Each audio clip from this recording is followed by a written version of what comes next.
For the win, would like to congratulate the Alaska Aces for winning the Commissioner's Cup via a sweep. Unanimous decision. A sweep. Unanimous decision. Oh, diba? So, you think kung mabot ng naging best of 7 to, wala rin no?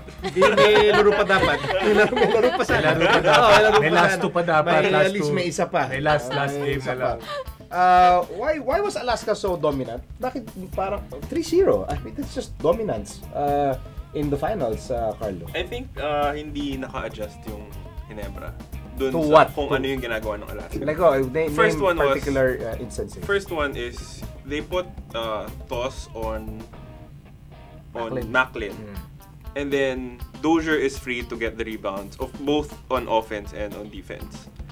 Hindi na-control ng Ginebra. Hindi nila napigilan si Dozier sa pagkuha ng rebounds. And if you're Ginebra, you live and die with getting fast defensive rebounds and going to the fast break. If you don't get the rebounds, you don't win if you're Ginebra. And hindi nila nagawa. Yeah, they can't do the slow thing. The slow thing. Bakit? Ba't hindi? I think for me, kaya nanalo itong Alaska is because it's not because Ginebra wasn't able to adjust. Naka-adjust sila, kaso hindi lang talaga sila at par dun sa kung paano na-build itong Alaska team. They were so composed. So, parang hindi natataranta. Hindi natataranta. They were just may sagot sa together. lahat Yeah, they were just together the whole time. And I think that's what made them, win this championship. Saka sa akin parang it's like the championship game of talk and text, rain or shine, na hindi nila ma-match upan yung Alaska. Like, they cannot defend Alaska, tapos hindi sila makashoot sa Alaska. So parang ganun nangyari. So mismatch talaga. Mismatch because Alaska in the finals was clearly the better team. Yes. Yeah. Okay. Magu, what was the most impressive aspect nung style of play ng Alaska in the finals? Nahanap nila. Anong nahanap nila? Yung time machine ng Ginebra. Ninakaw, tinago. Tinago nila eh. Tinanggalan ng gulong eh. Winasak. Yeah, pero hindi lang naman nung finals na Alaska has been dominant all tournament long. 4 na beses nga lang natalo. Itong Alaska Aces yung Air 21 and tatlo sa San Mig, and then they have not looked back ever since. Iba yung physicality. Yun yung naubos yung Barangay Ginebra. May edad na nga, yung lalo na yung frontline ng Barangay Ginebra. Hindi nila nasabayan, unti-unti silang inubos ng physicality. Talagang sila Kirby, sila Mamaril, pati si Macklin na may injury o walang injury, basta naubos na siya sa pagod. Dahil yung kakwentuhan ko nung Game 2 si Papa Ronnie Magsanok, partner mo.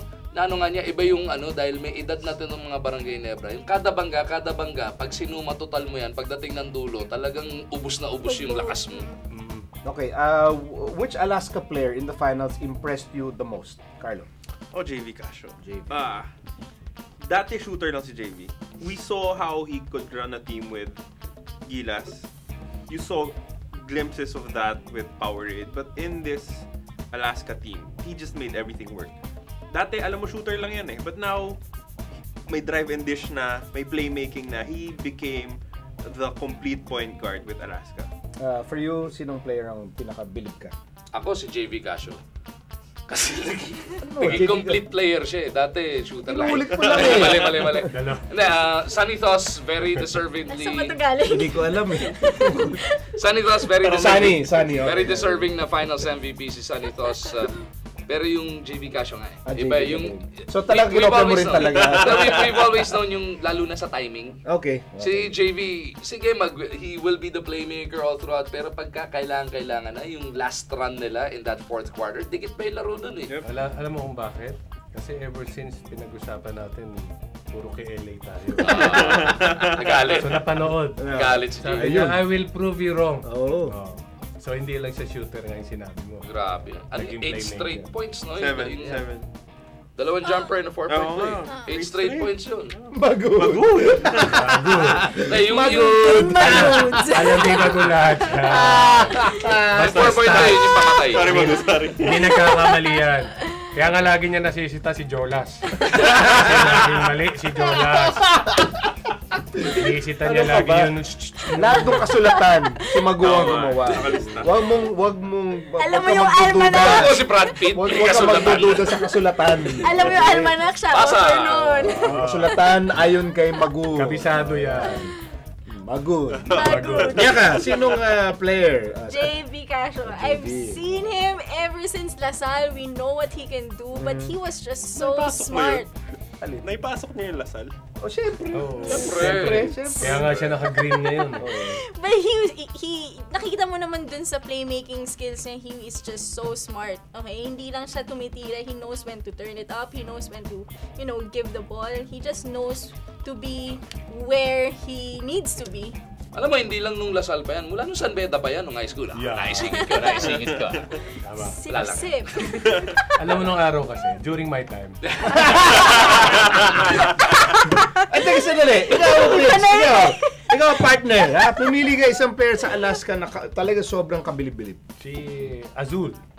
Si Rich Azul. Si RJ Azul. Tibay nga. Bakit si RJ? Totoo, Wala I would lang. agree. Wala lang. Kumontra lang ako sa inyo. Asyo sasabihin ko. Oh, bakit si J? Oh, sige, JV ka rin. Gano'n. Maraming bilib Ano, Sanitos and JV Casio. Okay. Dahil? Parang nag-mature si Sanitos and si JV Casio naman parang yun nga yung sinabi ko kanina, na-improve niya na hindi lang minimal yung nagagawa niya. Kaya niya lahat gawin. Okay. Plus, si Sunny was just unstoppable. Walang pantapatang iniro. Kung nung nakaraang taon ng Coms Cup yung revelation was Denzel Bowles. Okay. Dito, Dozier was solid. Best Yeah. import talaga naman yeah. natin best import. Yung toss yung talagang biglang Parang- lumabas yung laro Parang talaga. na-realize niya na magaling ako saka malaki ako eh. Matangkad ako eh. So, I can do this. Parang ganun eh. Na-realize Na-realize niya. niya na malaki ako. Mahihirapan Parang sila sa akin. the secret, di ba? Oo, di ba? So, pwede ko rin gamitin yan. Ma-realize ko na malaki ako. Kaya ko umiscore sa loob. Gagana ba yun? Wala talaga. Wala rin.